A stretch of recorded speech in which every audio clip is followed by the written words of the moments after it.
Signing up for Las Vegas guest list online versus going through a promoter. When it comes to Las Vegas nightclubs and day clubs, there are many ways to get in. You can purchase tickets, sign up for guest lists, or book table reservations online through the official website, a third-party website, or an app. Or you can book through a promoter or a host. This individual could be a direct employee of the club or an independent contractor. Today in this video, I'm going to be going over the pros and cons of signing up for a Las Vegas club guest list online versus going through a promoter or a host. What to look out for and things to keep in mind, like what websites and apps are legit. Hey, my name is Norman J. I'm a nightclub promoter here in Las Vegas, and my goal is to help you have the highest quality Vegas party experience.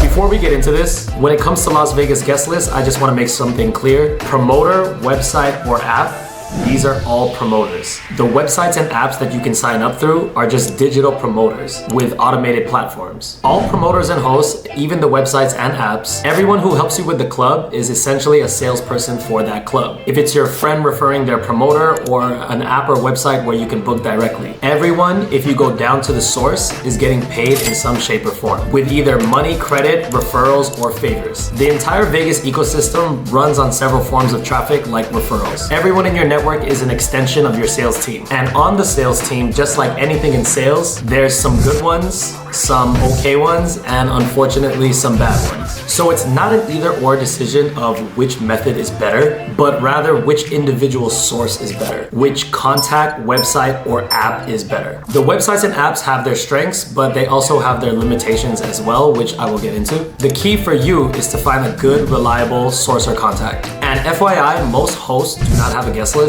So when talking about guest lists, we're mainly talking about promoters, but any good host will work with good promoters and they can sort you out no problem. So when signing up for guest lists on an app or a website versus a promoter, there are 5 main differences. First, the human touch and communication. Second, you don't always get live updates. Third, you can't make live adjustments. 4, you're kind of in the dark during the entire process. And 5, you can never get more out of the app or website.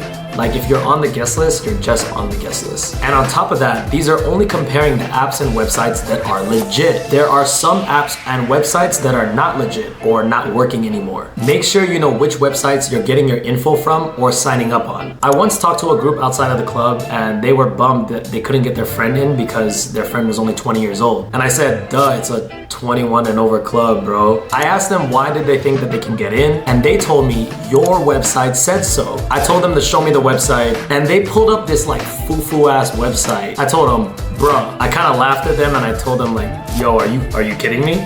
This is not the XS website. They felt dumb and they just walked away. Aside from these, there are some Eventbrite websites that are legit and some that are not. They have to be managed by a promoter on the back end so that you actually get put on the list. These are the only 2 websites that are for sure legit. Discotheque, the app, and No Cover Nightclubs, the website. These 2 are legit. You will be on the list or your table reservation will be secured. If it's an Eventbrite website, I highly recommend not using them because there are so many of them out there, some of which are not currently being backed by a promoter. So it's kind of like an abandoned website. The website is still up and running. You can search for it, you can sign up on the guest list, but nobody is gonna put you on the guest list on the back end.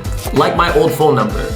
You can text it, but if I didn't reply, I promise you, you're not getting put on the guest list. So please don't text that number. This is the number. Just like anytime you text a promoter, if you don't get a text back, you are not confirmed. So the first one is the most obvious. It's the lack of communication with the website. Verbiage online might not be as clear. This is a little bit more prominent with buying tables versus signing up on the guest list. Signing up for the guest list is a little bit more clear cut, but a good example for tables, let's say you're a party of 5 or 6 and the cheapest tables in the main room of XS are the 4 tops. This is what it's called, but it's more like a 2-top. You can probably only seat 2 to 3 people, maybe 1 or 2 standing, and then you're comfortable. So unless your party is actually 4 or less, I would not recommend the 4 tops. And a good contact will relay that information, but these websites won't give you that recommendation. Another example would be the websites and apps might have descriptions for the dress code, but you might have very specific questions. Like, what about this type of shirt? What about this type of shirt? Designer sneakers or t-shirts that are not fully plain? Specific types of shoes? What if your ID is vertical? Do you guys accept digital IDs? The websites and apps might not have these answers where a good contact will. Next point, you don't always get live updates. If there are guest list changes last minute, like now the only girls are free, or guys with girls are free now, or if the times that people are free change, or if there are drink tickets or open bar now for girls, or if they remove the drink tickets or open bar. If an event is trending high or low, the guest list rules may be adjusted to offset that. Next on the list, you can make live adjustments. Like for example, if your group signed up for the guest list for Tao Beach, but now your other friends want to join, you can't just add them onto the guest list via text. You would have to make a completely new transaction. This might not matter at all venues, but like for Omnia, for example, it does. If your original group signed up for 6 people, but then you show up with more, then the additional people will be charged cover at the door. And this happens quite a lot at Omnia. For these last 2 points, the websites and apps are just not that sophisticated just yet, but I'm sure in time they will be. Next point, you are kind of in the dark during the whole process. A lot of groups, especially if it's your first time in Vegas, you sign up for the guest list online and you just get a notification saying you are confirmed for the guest list. And a lot of groups don't feel assured by this alone, especially festival goers who are used to paying to seeing big headliners like Martin Garrix. Sometimes you don't even get a confirmation text until the day of, so there might be some anticipation anxiety. With a promoter, you can text him or her back and forth and in between. I mean, the uncertainty is still there, especially if it's your first time, but at least you can text them back and forth, get a reply to ease your mind. And the last point, you can never get more when you sign up online. Like when you are on the guest list, you're just on the guest list. Or if you book a table, you just have a reservation. In Las Vegas, there are tiers to treatment or the love you get. The above and beyond hospitality can only be given from a loving promoter, like me. With a good reliable contact, you get a decent amount of benefits versus booking online. So Norman, are you telling me that you should always go through a promoter, right? Like, are there any positives with booking online versus going through a promoter? And the answer is not always. All of these benefits with using a promoter are only realized with a good contact. Your experience could not be as smooth with a bad promoter. It could be straight up ugly. A bad promoter could do several things.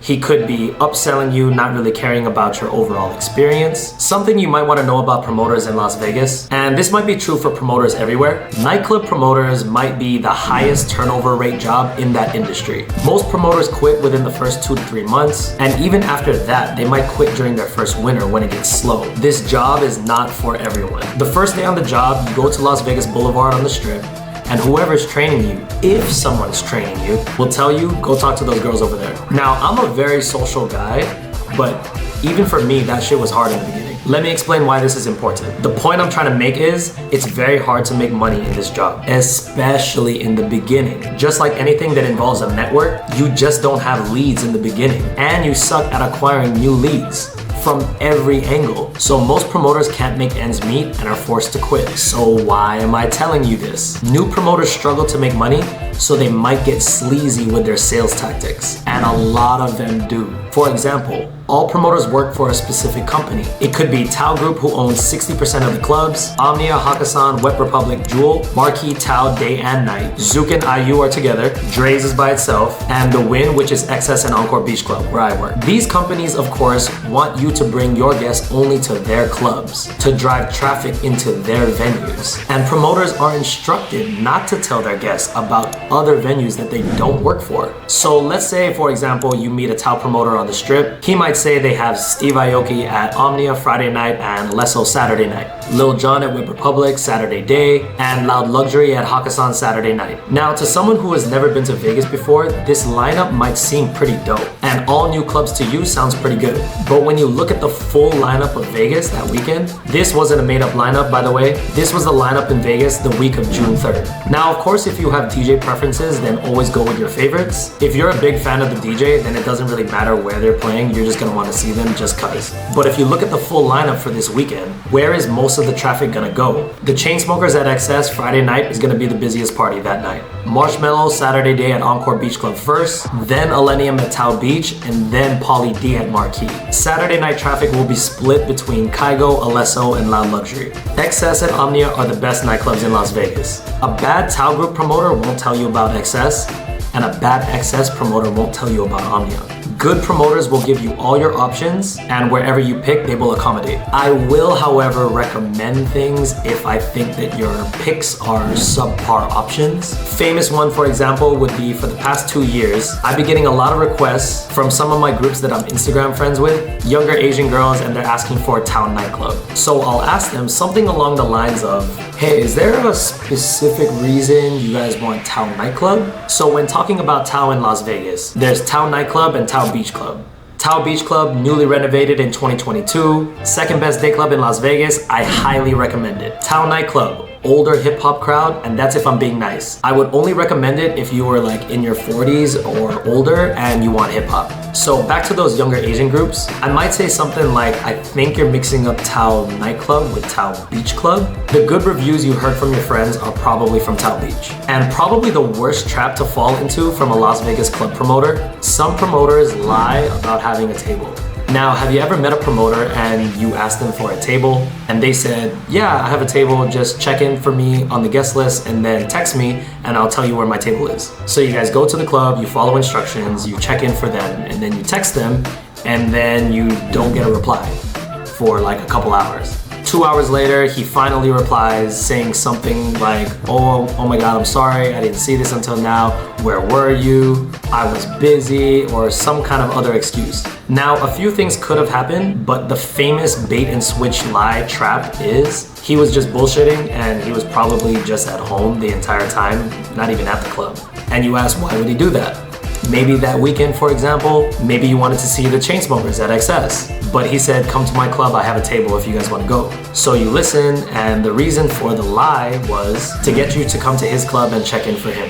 Like I said, when a promoter is desperate, they might make desperate plays and choose the nickel today instead of the dime tomorrow. It's horror stories like this, or getting cussed out by your promoter because you didn't check in for them, is why some people hate promoters. And if your first experience in Vegas was horrible like one of these, then you might just say, fuck it, I'm done with promoters, discotheque or no cover nightclubs, it is. So I definitely see why some of y'all hate promoters. Just remember, it's just like anything in sales, there are less good ones than bad ones. If you book your table or guest list through a promoter versus online, you get more love. Let me explain. If you book your table online, then none of the promoters or the hosts get credit. So you can get the exact same table for the exact same price, but if you book with a promoter or host, then they get the credit versus the credit just going straight to the house. It's kind of like if you went to a restaurant and you tip the restaurant versus tipping the server directly. Now, I hate to say it, but in which scenario do you think you get better treatment? And I know it shouldn't be that way, but what do you expect? So if you ask me, booking online in Las Vegas is better than working with a bad promoter or host, but never better than a good one. I hope that was helpful. If it was, it would mean a lot to me if you guys subscribe. If you guys have any other questions or something that I missed, please let me know in the comments. I'd be happy to answer them. And if you guys need any help with your Vegas trip, feel free to text or DM me. I respond to 99% of the people that message me, aside from the times I have message glitches. Sometimes on your end, it looks like I just didn't reply, but on my end, I didn't receive the message at all. This happens on text and even on Instagram. Whastapp seems to be the most reliable, so I prefer that. And if I don't reply, then double text me or try another platform, please. If you want to get in contact with me directly, you can DM me on Instagram. My handle is NormanJ_Las Vegas, or you can text or WhatsApp me. WhatsApp is preferred. My number is 702-381-1873. Subscribe for more club tips, and I'll see you guys in Vegas.